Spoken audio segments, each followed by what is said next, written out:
No vídeo de hoje eu vou falar de um livro que toca em temas que podem ser delicados para algumas pessoas e que dizem respeito à violência contra a mulher e especificamente ao estupro.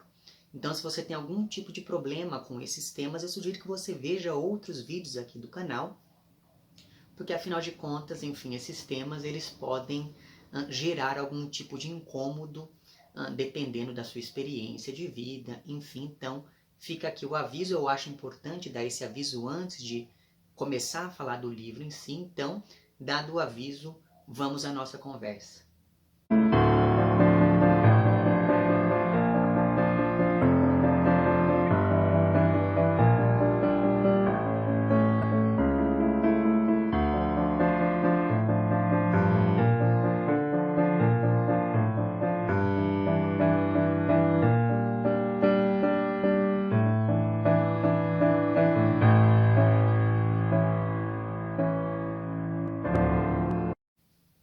Muito bem, no vídeo de hoje nós vamos conversar um pouquinho sobre Vista Chinesa, que é um romance da Tatiana Salem Levy, publicado agora em 2021 pela editora Todavia.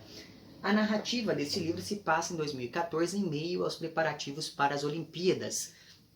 E se a gente for para pensar, naquele período entre 2014 e 2016, o Rio de Janeiro não era apenas a cidade maravilhosa, era também a cidade do futuro, graças aos olhares do mundo todo que se voltavam para aquela cidade, primeiro por conta da Copa e depois por conta das Olimpíadas. Então, este livro ele se passa em um período que talvez tenha sido o último período verdadeiramente eufórico, não apenas para o Rio, mas para o Brasil de maneira geral.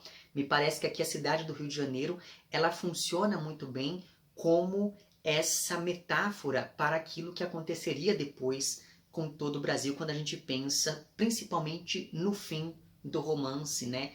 Que é uma cena quase, enfim, catastrófica, quase ali diluviana, e que me parece que anuncia algo de muito grave que estaria para acontecer em termos sociais, novamente, não apenas na cidade, mas no país como um todo. E daí nós temos, enfim, toda a enxurrada política que se estendeu de 2016 até os nossos dias e que, enfim, permitiu a emergência de figuras como o atual presidente da República. Mas, enfim, é exatamente nesse contexto anterior a tudo isso, a todo esse dilúvio, que se encontra a narradora do romance, a Júlia, uma mulher branca, heterossexual, bem-sucedida, que mora na zona sul do Rio de Janeiro e que é sócia do escritório de arquitetura que foi contratado para trabalhar em alguns projetos da Vila Olímpica. E justamente antes da primeira reunião para poder fechar esse acordo, fechar esse contrato, a Júlia, que é uma mulher que sempre cuidou muito bem do próprio corpo, da própria saúde, sempre se preocupou com isso, decide correr um pouco no Alto da Boa Vista, em um percurso que ela fazia todas as manhãs, num percurso com o qual ela já estava acostumada, que já fazia parte do seu cotidiano, mas aquele dia ela só teve tempo de fazer essa corrida no fim da tarde, era uma terça-feira. E tudo poderia seguir muito bem dentro da normalidade, mas não foi isso que aconteceu, porque no meio do caminho, pouco antes de chegar à Vista Chinesa, que é um dos pontos turísticos mais famosos do Rio de Janeiro, a Júlia foi abordada por um homem armado e extremamente violento que a arrastou para dentro da Floresta da Tijuca e ali estuprou essa mulher. Diante disso, existe um claro contraste, e isso é uma coisa que é muito bem construída ao longo de todo o romance, como esse contraste vai se estabelecendo, mas enfim, existe um claro contraste entre toda a euforia daquele momento para o Rio de Janeiro e esse caso de estupro que aconteceu em um lugar público e à luz do dia. Assim como existe também um contraste entre aquela paisagem deslumbrante, exuberante da Vista Chinesa e o crime hediondo que aconteceu ali. Nesse sentido, o estupro ele acaba interrompendo qualquer noção não apenas de normalidade, mas também de segurança, porque o estuprador, de certa maneira, ele invadiu um espaço físico, físico da via pública, mas também do corpo dessa mulher que por conta do estupro se torna algo público, entre muitas aspas. Mas enfim, esse sujeito ele invade esse espaço que era cotidiano para a personagem, que passa depois disso a estranhar aquela via pública e a estranhar o próprio corpo, né? Então fazia parte do dia a dia correr por aquele lugar e isso acaba sendo interrompido. E, portanto, existe uma quase correspondência entre o espaço e o corpo que foram tomados dessa mulher. Aquele espaço tão comum não era mais dela, digamos assim, não pertencia mais à zona de conforto que ela havia estabelecido para si ao longo do seu cotidiano, assim como o corpo dela passa a ser um corpo estranho a partir desse evento traumático. E essa relação, ela volta sempre quando nós pensamos, por exemplo, no desfecho. Em vários momentos do romance, essa relação entre corpo e espaço voltam, mas no desfecho do romance, nas últimas páginas, de fato, existe um momento em que se realça a paisagem da própria floresta e ao fazer esse realçamento, a Tatiana Salem-Levy acaba reforçando também essa quase correspondência entre o espaço e o corpo que foram tomados dessa personagem. Inclusive, a construção do espaço da floresta aqui no romance é bastante interessante, porque se por um lado esse espaço representa o perigo ao esconder o estuprador, por outro, representa também um espaço que acolhe a Júlia em um determinado momento posterior da narrativa, porque durante uma viagem ela tem uma experiência meio mística e essa experiência diz muito respeito a esse espaço da floresta, que inclusive parece ser tão vítima do homem quanto essa mulher, ainda que o estuprador tenha feito daquele espaço quase como um cúmplice do seu crime por ter ficado escondido ali naquela floresta tão densa, enfim. De modo que a natureza ela vai aparecer aqui como algo ligado a uma feminilidade primitiva que em algum momento se revolta quando a gente pensa na experiência mística da personagem, mas também quando a gente se lembra da cena final do livro. Então é bastante interessante observar essa representação desse espaço, e isso me fez lembrar do que eu comentei sobre a natureza no meu vídeo em que eu falei de A Cachorra, da Pilar Quintana. Caso você não tenha visto aquele vídeo, eu vou deixar o link para ele lá embaixo, porque a representação literária da natureza sempre tem problemáticas que se repetem, e me parece que existe aqui também um passo em direção a essa problematização do espaço da floresta. Mas, ainda pensando nesses espelhamentos e contrastes, curiosamente, todo aquele contexto eufórico da época em que se passa essa narrativa aponta para esse contato entre o particular e o geral. E isso se traduz nessa tragédia que é da Júlia, mas é também de várias outras mulheres. E isso me fez lembrar daquilo que o Agamben, que é um filósofo italiano contemporâneo, daquilo que o Agamben diz sobre o que é o contemporâneo, né? O contemporâneo para o Agamben é aquele que se atenta não ao lado luminoso, mas sim às sombras do próprio tempo. E é exatamente isso que nós temos aqui, uma narrativa que revolve aquilo que é escamoteado, que explora, no bom sentido da palavra, aquilo que fica sempre nos cantos escondidos, escuros e sombrios. E ao falar do trauma, que é sempre visto como algo quase sagrado sobre o qual a gente não pode ou não deve, ou enfim, é melhor evitar falar. Então, ao falar sobre o trauma, a autora dá realidade à narrativa. Ela faz com que a gente pense sobre isso e ao fazer esse movimento, a autora acaba dessacralizando um evento traumático, porque é com esse trauma que a Júlia tem de lidar não só perante a família, mas também perante toda a sociedade, que vai aparecer aqui representada principalmente pela polícia. E por sinal, a polícia aparece aqui neste romance quase como uma... Quase não. A polícia aparece aqui como uma instituição despreparada para acolher casos como esse que aconteceu com a protagonista. Então, por exemplo, em vários momentos os policiais insistem em pensar que o estuprador era um homem negro ou pardo. E eles vão com essa insistência e isso acaba fazendo com que a protagonista sempre tenha que reviver essas características físicas do estuprador e isso a incomoda bastante. Então é curioso porque isso acaba demonstrando que o grande interesse desses policiais é prender alguém, mesmo que esse alguém não seja exatamente o autor do crime. E essa é uma das grandes preocupações da Júlia, porque em vários momentos ela expressa esse medo de acusar alguém injustamente, justamente porque lhe faltam ali, enfim, detalhes sobre que permitam a polícia identificar esse sujeito que a estuprou. Isso porque a Júlia, ela tem esse medo de acusar alguém injustamente porque ela é pressionada não apenas a reviver aquele evento traumático repetidas vezes, por exemplo, nos momentos em que ela vai à delegacia para poder, enfim, identificar um ou outro suspeito, ou então quando ela está ajudando a fazer o retrato falado,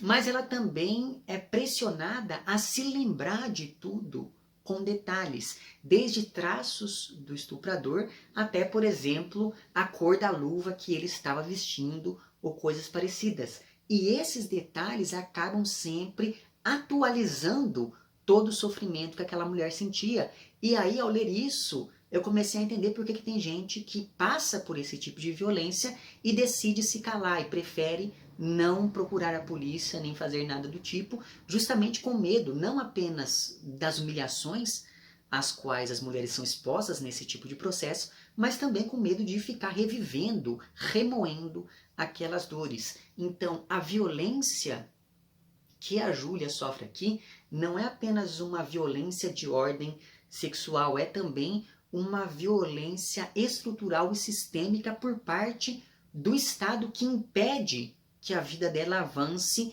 durante essas investigações, já que ela sempre tem que ficar presa a esse evento do passado. E essa violência também parte da própria sociedade, porque o estupro é um crime que envolve sempre a culpa e a vergonha da vítima. Tanto que a mulher sempre ouve que ela deve ter feito alguma coisa errada, que ela estava com uma roupa provocante, que ela estava no lugar errado, que ela estava sozinha, que ela estava bebendo, etc, etc, etc.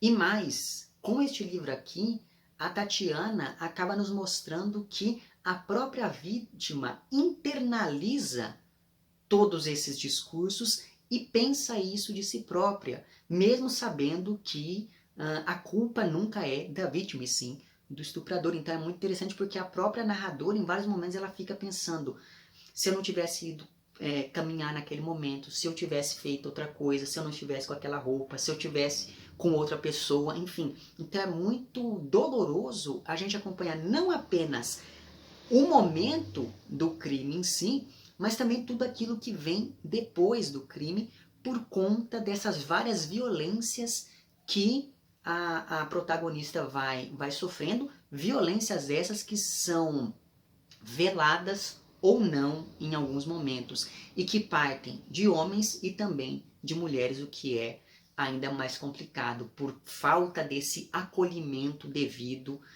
principalmente quando a gente pensa na ação policial aqui.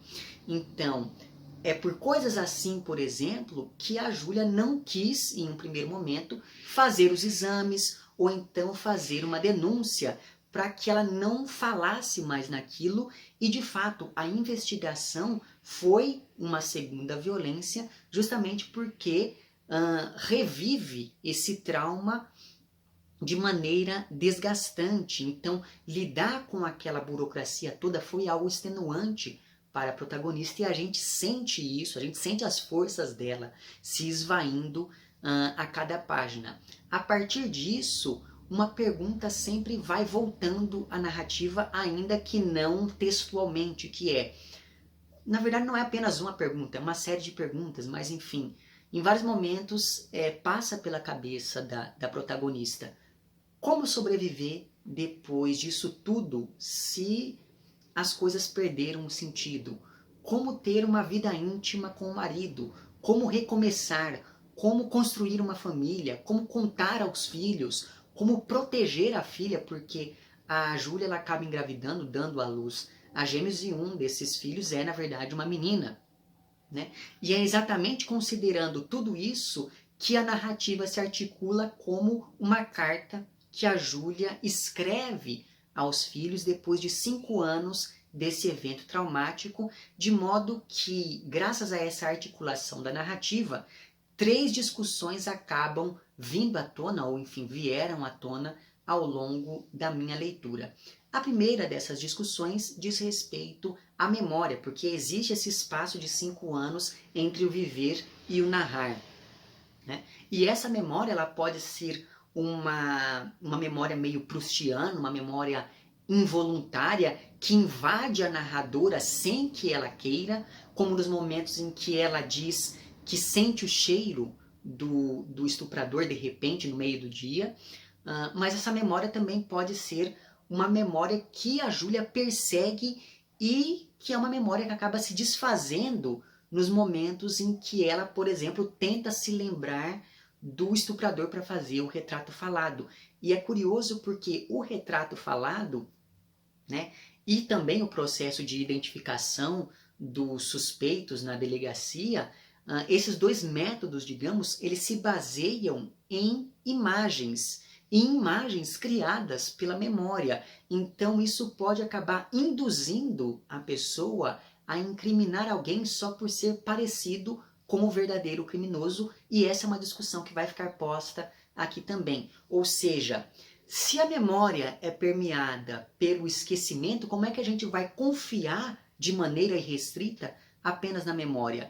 É disso que vem também o desejo de esquecer que a protagonista tem, mas ao mesmo tempo em que ela tem essa necessidade de esquecer, ela também tem uma necessidade de contar tudo aquilo que ela viveu. E daí, na página 9, logo no primeiro parágrafo do romance, a narradora diz o seguinte: encarei o esquecimento como a única forma de seguir adiante. Eu passava horas inventando estratégias para apagar a realidade dos fatos, como se eu pudesse voltar a ser a mesma Júlia de antes.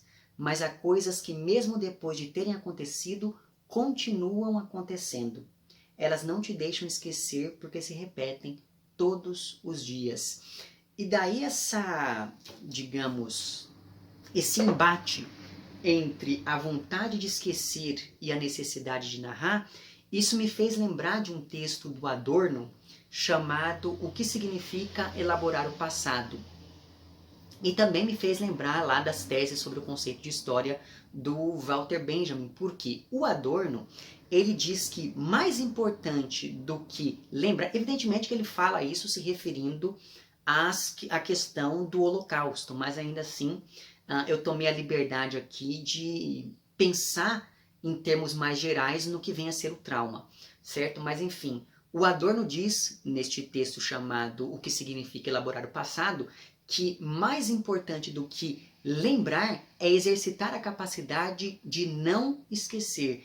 E mais, ele diz que o esclarecimento, aquele termo em alemão que ele fala lá do Aufklärung, mas enfim, ele diz que o esclarecimento sobre o passado vai contra o esquecimento que justificaria aquilo que foi esquecido. Ou seja, elaborar o passado é não esquecer para não justificar o injustificável, para que a gente não assuma uma postura, por exemplo, pensando mais especificamente no contexto do Adorno mesmo, uma postura negacionista em relação ao Holocausto, certo? Ou então, no caso aqui dessa narrativa, uma postura que culpabiliza a vítima, que tenta justificar as ações que são injustificáveis e que foram tomadas pelo criminoso. É exatamente nesse sentido que eu me lembro da segunda tese sobre o conceito de história do Walter Benjamin, quando ele diz que o apelo do passado não pode ser ignorado impunemente. Então, o passado, para o Walter Benjamin, ele não é uma coisa estática. Esse passado, ele modifica o presente. E é por isso que a Júlia escreve aos filhos, para que eles se livrem do peso daquele passado traumático da mãe. Então, isso tudo diz respeito, evidentemente, a essa discussão sobre a memória, que acabou, enfim, eu acabei me lembrando disso tudo conforme eu fui lendo a narrativa. A segunda coisa da qual me lembrei bastante, é claro, diz respeito ao trauma.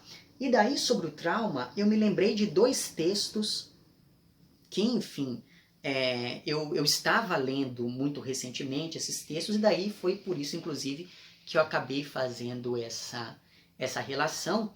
O primeiro desses textos está aqui neste livro organizado pelo Márcio Seliman Silva e que se chama História, Memória e Literatura, o testemunho na era das catástrofes.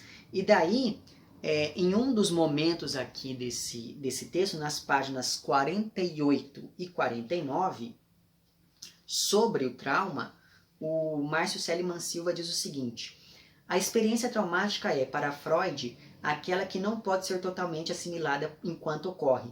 Os exemplos de eventos traumáticos são batalhas e acidentes. O testemunho seria a narração não tanto desses fatos violentos, mas da resistência à compreensão dos mesmos. A linguagem tenta cercar e dar limites àquilo que não foi submetido a uma forma no ato da sua recepção. Daí Freud destacar a repetição constante, alucinatória por parte do traumatizado da cena violenta. E isso é algo que acontece muito aqui. Em vários momentos, essa descrição do evento traumático, do estupro, acaba vindo à tona. A história do trauma é a história de um choque violento, mas também de um desencontro com o real. Em grego, vale lembrar que trauma significa ferida.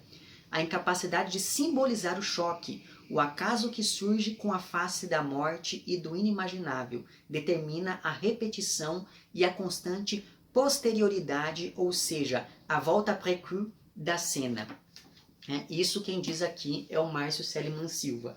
E daí eu me lembrei também de um outro texto que está aqui neste livro chamado Lembrar, Escrever e Esquecer, da Jeanne-Marie Gagneban. Esse daqui é um texto do qual gosto, um livro do qual eu gosto bastante. Ele reúne vários ensaios da autora sobre questões relacionadas à memória, ao trauma, ao testemunho, enfim. E daí na página 51, a Jeanne-Marie diz o seguinte, pensando em toda essa discussão. Ela diz que o trauma diz respeito à impossibilidade para a linguagem cotidiana e para a narração tradicional de assimilar o choque. E daí ela diz que o Freud, na mesma época, diz que o trauma é, por definição, aquilo que fere, separa e corta ao sujeito o acesso ao simbólico, em particular a linguagem. E daí é muito interessante pensar nessa relação entre trauma e linguagem, porque aqui no romance a primeira descrição que é feita é uma descrição um pouco caótica, digamos assim, e me parece que esse caos da linguagem, essa linguagem desarticulada, diz respeito a essa discussão que a Jeanne-Marie coloca aqui e que o Seliman Silva coloca também no texto que eu acabei de ler. Mas enfim, tudo isso se resume a: o trauma é aquilo que desarticula a linguagem, e é por isso que a gente fala que uma experiência traumática é algo da ordem do indizível. Então, não por acaso, como eu disse, a primeira descrição que a narradora faz do estupro, ela utiliza, para fazer essa descrição, uma linguagem desarticulada. Então, a pontuação muda, o ritmo desse trecho é meio vertiginoso, e é só aos poucos que a Júlia consegue organizar simbolicamente esse passado marcado pelo trauma e começa a partir de então a dar mais detalhes do que aconteceu de maneira um pouco mais clara, e mais, ela começa a dar detalhes de como tudo aconteceu. E como o trauma é aquilo que continua acontecendo, como o trauma é esse passado que se recusa a passar, o estupro é sempre revivido aqui ao longo do romance, de modo que a leitura ela é bastante desconfortável nesses momentos, porque a narradora ela descreve o sujeito, ela descreve como esse sujeito bateu nela, ela descreve as coisas que ele disse, ela descreve as coisas que ele fez. Então, assim, são trechos que podem gerar algum desconforto, né? Então o trauma, ele gera essa desordem na linguagem e também ele gera uma desordem na percepção temporal na medida em que o evento traumático sempre se repete na memória da pessoa traumatizada. E é por isso que o tempo dessa narrativa aqui não é linear. Então, às vezes ela está falando de um determinado evento, e daí ela volta, e daí ela fala de um sonho, só que ela não faz essa divisão e fala, agora eu estou contando algo que aconteceu antes. Não, ela conta tudo como se ela estivesse vivendo tudo aquilo simultaneamente. Então, a primeira discussão que eu me lembrei diz respeito à memória, a segunda diz respeito ao trauma, e a terceira discussão da qual me lembrei diz respeito ao testemunho. E daí aqui, neste mesmo livro, o Celiman Silva, nas páginas 46 e 47, ele diz o seguinte sobre o testemunho. Ele diz que o testemunho coloca-se desde o início sob o signo da sua simultânea necessidade e impossibilidade. É aquilo que eu falei para vocês, que a narradora ela quer esquecer, mas ao mesmo tempo ela tem necessidade de contar. Testemunha-se um excesso de realidade e o próprio testemunho, enquanto narração, testemunha uma falta. A cisão entre a linguagem e o evento, a impossibilidade de recobrir o vivido, o real, como o verbal. O dado inimaginável da experiência concentracionária desconstrói o maquinário da linguagem. Essa linguagem entrevada, por outro lado, só pode enfrentar o real equipada com a própria imaginação. Por assim dizer, só com a arte a intraduzibilidade pode ser desafiada, mas nunca totalmente submetida. E daí é que vem a grande questão. Porque eu me lembro que quando esse livro saiu, muita gente falava, porque é baseado em fatos, etc e tal, que de fato essa história ela aconteceu com uma amiga da autora, mas exatamente por conta desse surgimento da imaginação para lidar com o testemunho, me parece que é irrelevante que tenha acontecido com uma amiga da narradora, porque uma história como essa, ela deve estar acontecendo nesse exato momento, né? Algo muito parecido com isso. Então, assim, você saber que aconteceu com o sujeito X ou com o sujeito Y, não torna esse texto mais pungente do que ele já é de fato, porque de fato coisas assim acontecem todos os dias e isso por si só já deveria nos horrorizar. Então é nesse sentido que eu digo que me parece relevante que tenha sido com uma amiga da autora ou coisa parecida. Mas enfim, voltando aqui ao texto, pensando nessa discussão sobre o testemunho, a própria narradora define esse relato como uma carta, um testamento e um testemunho. Ela usa essas três palavras em sequência. Então, a prosa desse livro, ela é bem direta, ela é cheia de pormenores em vários momentos e com isso a memória do trauma é recuperada com a finalidade específica de ser repassada aos filhos. E o filho é sempre algo que representa o futuro, pensando nesses arquétipos literários, digamos assim. Então veja, essa memória verticalizada que passa da mãe para os filhos tem algo da herança. E daí, pensando nisso, existe um trecho aqui, deixa eu ver se eu encontro fácil. Aqui, um trecho na página 63, pensando nessa herança mnemônica, essa herança da memória, em que a narradora diz o seguinte, isso ela está falando, se referindo à filha, pensando que ela é a minha continuidade, como eu sou a continuidade da minha mãe, que em alguns momentos a gente se confunde, somos a síntese desse passado, presente e futuro contido em nós três, uma só pessoa. Eu estava embevecida com esse sentimento, feliz mesmo. Aquele era um momento feliz até eu constatar. Nós não podemos nos confundir. Não podemos ser a mesma pessoa, nem mais ou menos a mesma pessoa. Eu não quero que a minha história seja a história da minha filha, que o meu corpo seja o corpo da minha filha. Então, aquela felicidade leve, gentil, foi abrindo espaço para o medo, a angústia, Com mãe é sempre culpa. Comecei a me sentir culpada por ter esse corpo estragado, por não ter resolvido esse problema até hoje, por pensar naquela terça-feira mesmo abraçada à minha filha. Ela não merecia isso, não merece. Ela não tem nada a ver com essa história, foi gerada depois, parida depois. Mas se ela se confundir comigo, foi o que eu pensei, ela vai acabar se sentindo estuprada também. O estupro da mãe refletido no corpo da filha. Então veja, existe aqui essa herança, que é uma herança não só da memória, mas é também uma herança do próprio passado, do próprio evento traumático que essa mãe sente em relação à filha. Esse medo não que a filha saiba intelectualmente do que aconteceu à mãe, mas sim de que essa filha acabe sabendo fisicamente do trauma que a mãe passou. Então essa relação me pareceu muito interessante e o tema da herança já estava desde o primeiro romance da Tatiana, que é lá o A Chave da Casa, que foi publicado em 2013, ou então de um outro romance dela chamado Paraíso, que é de 2015, se não me engano. De modo que me parece que essa transmissão do passado, né, dos silêncios, das memórias e dos traumas familiares que passam de geração a geração, me parece que tudo isso é algo frequente na obra dessa autora. E mesmo aqui, não é só essa memória que é passada, porque a Júlia, por exemplo, ela tem um colar que ela herdou da avó, e esse colar vai ser muito importante, ele vai ser, enfim, ele vai voltar em vários momentos da narrativa, então é como se essa herança sempre viesse à tona, essa herança que é física por um lado, mas que também é uma herança de história mesmo, de memória, que a Júlia teme passar ali para os filhos, sobretudo para a filha.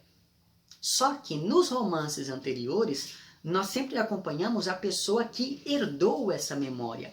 Já aqui nós estamos diante da pessoa que vai deixar essa memória como herança para as gerações futuras. Então, o testemunho parece aqui responder a uma necessidade de dar nome às coisas como um modo de lidar com o passado, como um modo de elaborar o passado, para recuperar lá o texto do Adorno, já que aquilo que não é nomeado sempre volta de uma maneira ou de outra. Basta a gente pensar, por exemplo, na nossa relação com a ditadura militar, que é um tema que nunca foi devidamente resolvido na história brasileira, e daí você tem pessoas malucas hoje em dia que, enfim, que idolatram um período que foi tão difícil na nossa história.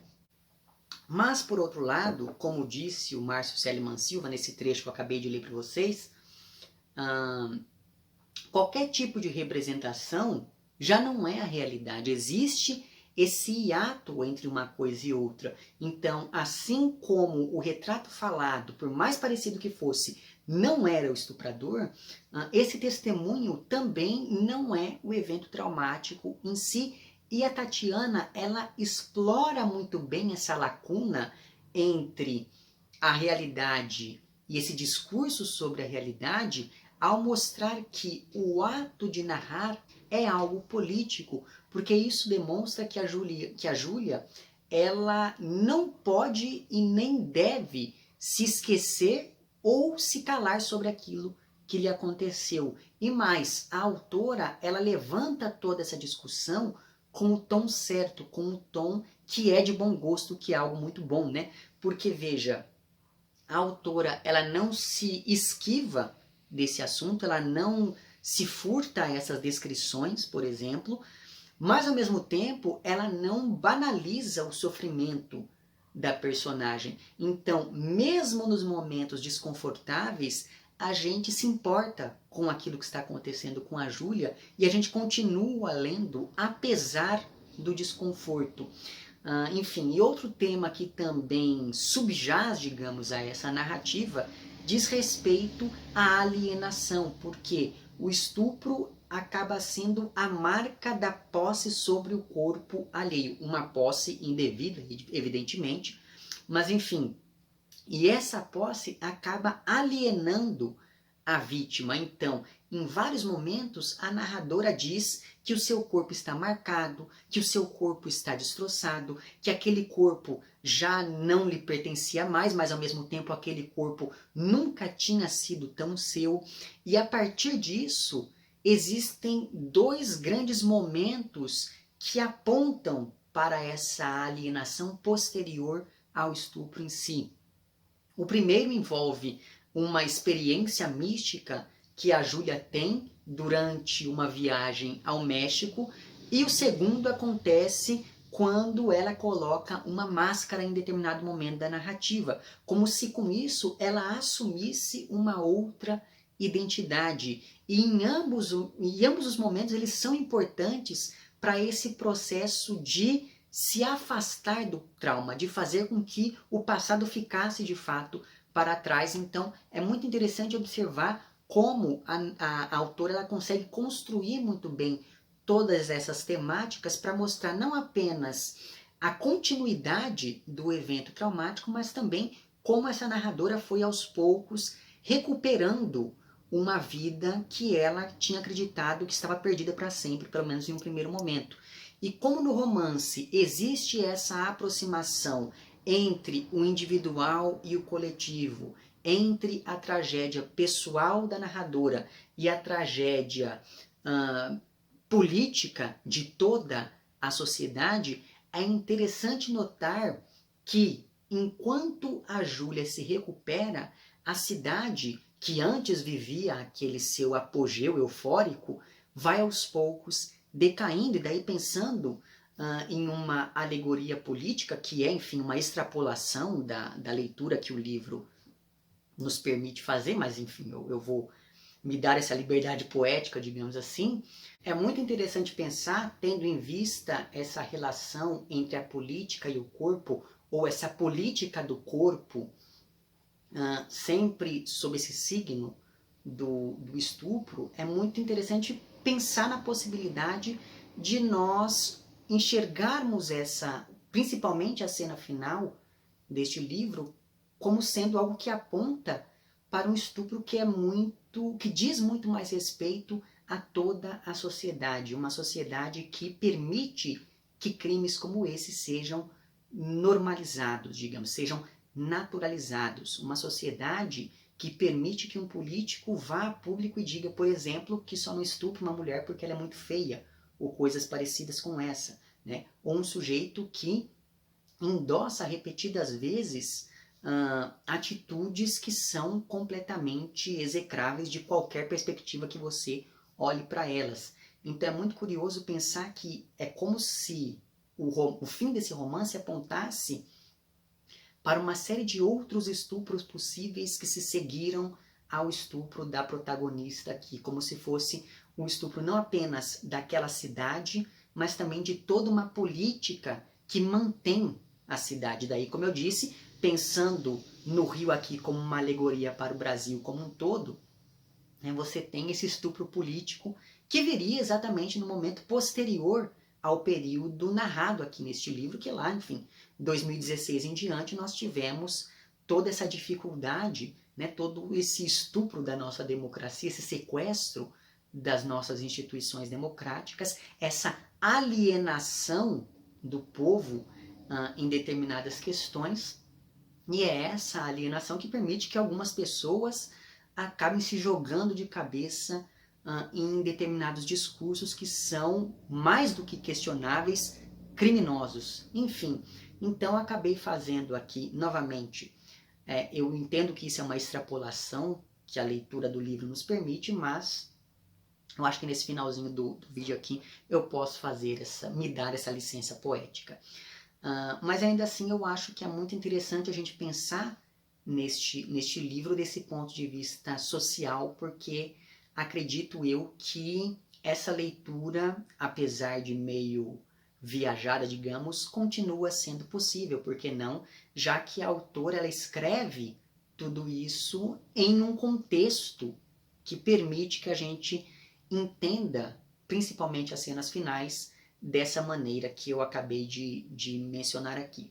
Bom, novamente, fica aqui a minha sugestão de leitura, Mas com essa ressalva, eu entendo que é um livro que toca em temas que podem ser muito difíceis para algumas pessoas, então, se você não se incomodar com isso, eu tenho certeza que este livro vai te impactar de várias maneiras ao longo da leitura. É aquele tipo de livro que, enfim, não tem como você sair incólume a ele, então fica a sugestão, certo? Eu vou deixar lá embaixo certinho o nome dos textos que eu fui mencionando aqui ao longo dessa minha fala, e vou deixar também o link para onde você pode comprar o livro, daí você comprando pelo link você ajuda e aquela coisa toda, certo?